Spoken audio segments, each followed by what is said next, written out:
Rocket వేగంతో దూసుకెళ్లిన బంగారం వెండి ధరలు మళ్లీ దిగొస్తున్నాయి. కేంద్రం బడ్జెట్ వేళ మరింతగా పతనమయ్యాయి. రికార్డ్ గరిష్టాలకు చేరుకున్న వేళ లాభాల స్వీకరణ కొనసాగడంతో లోహాలు లోయర్ సర్క్యూట్ ను తాకాయి. అసలు ఎంతవరకు ఈ ఫాల్ ఉంటుంది? ఇప్పటికిప్పుడు బంగారం వెండిని కొనుగోలు చేయొచ్చా?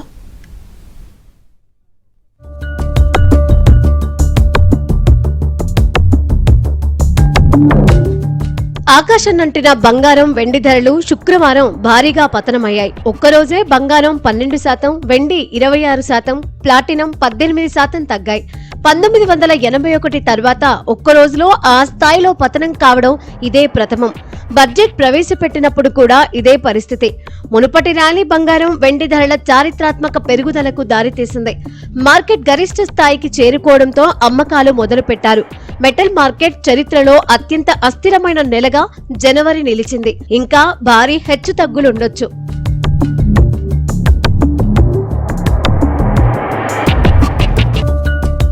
వెనుజువేలా నుంచి గ్రీన్లాండ్ వరకు ఇరాన్ సహా పలు సంక్షోభాలుండటంతో చాలా మంది పెట్టుబడులను మెటల్ మార్కెట్ వైపు మళ్లించారు. బంగారం వెండి ధరలు బాగా పెరిగిన తరువాత తగ్గే అవకాశం ఉందని భావించారు తప్ప ఈ స్థాయిలో పతనాన్ని ఎవరూ ఊహించలేదు.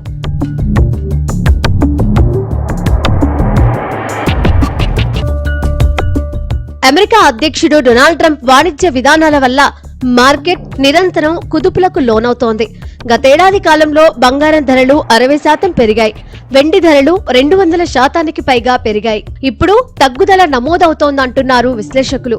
డాలర్ విలువ బలహీనపడడం, ఫెడరల్ రిజర్వ్ స్వేచ్ఛపై ఆందోళనలు, వాణిజ్య యుద్ధాలు, భౌగోళిక రాజకీయ ఉద్రిక్తతల మధ్య పెట్టుబడిదారులు సంప్రదాయ సురక్షిత పెట్టుబడుల వైపు మొగ్గు చూపడంతో జనవరిలో హెచ్చుతగ్గులు తీవ్రమయ్యాయి. ఫెడరల్ రిజర్వ్ బోర్డ్ ఆఫ్ గవర్నర్ల బోర్డు చైర్మన్ గా కెవిన్ వార్ష్ ను ప్రతిపాదించిన వార్తే ఈ భారీ పతనానికి కారణమైంది. డాలర్ మళ్లీ బలపడుతుందన్న అంచనాలు పెరిగాయి. డాలర్ బలపడితే వెండి ధరలు రికార్డు స్థాయిలో పడిపోతాయి.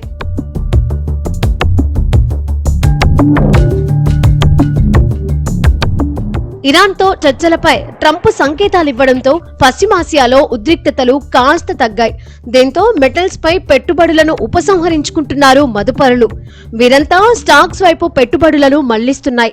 మనం భారతదేశంలో చూసినట్లయితే ఒక 20-30 రోజుల నుంచి ఆల్మోస్ట్ ఒక 40-50 వేల నుంచి పైకి కిందికి పైచిలుకు అటు ఇటు వెళ్ళడం, ఆల్మోస్ట్ 2 లక్షల వరకు చేరుకుంటుందా లేదా కిలో వెండి 5 లక్షల వరకు అవుతుందా అనే ఊహాగానాలు కానీ వీటి మీద పెద్ద ఎత్తున చర్చ జరుగుతుంది. డబ్బుని జాగ్రత్త పెట్టుకునేంత వాళ్ళు కానీ మార్కెట్స్ మీద వీటి మీద కొంత అవగాహన ఉండి మీకు తెలిసిన వాళ్ళని అడిగి లేదా మీకు జనరల్గా ఇన్వెస్ట్మెంట్ రిలేషన్షిప్ మేనేజర్స్ అని కూడా ఉంటారు. అంటే ఎవరైతే దీన్ని పెట్టుబడి అంశంలో చూసేవాళ్ళు వాటితో కనుక్కొని సందర్శించి వాళ్ళని కనుక్కొని ఇన్వెస్ట్ చేయడం తప్ప ఏదో పక్క వాళ్ళు చెప్పిండ్రు కదా టీవీలలో వస్తుంది కదా అని కొనడం అదే మంచి ఆర్థిక డెసిషన్ కాదు.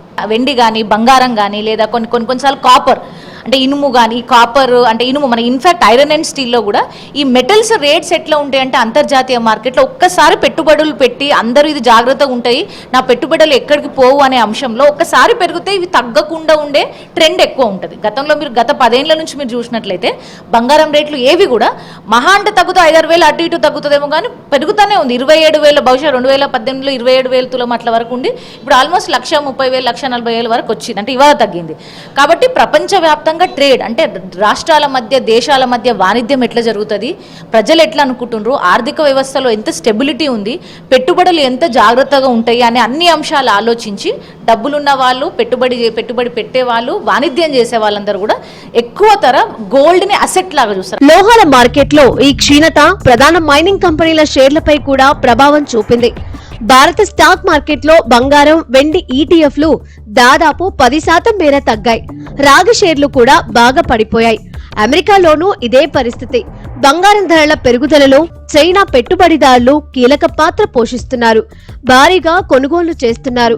వారు లోహాలను అమ్మడం మొదలు పెడితే మెటల్స్ ఇంకా పతనమవుతాయి.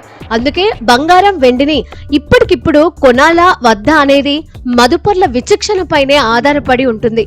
ఎందుకంటే మార్కెట్ ఇంకా అస్థిరంగానే ఉంది. అందుకే ఇది రిస్క్ తో కూడుకున్న విషయంగా చెప్పుకుంటున్నారు.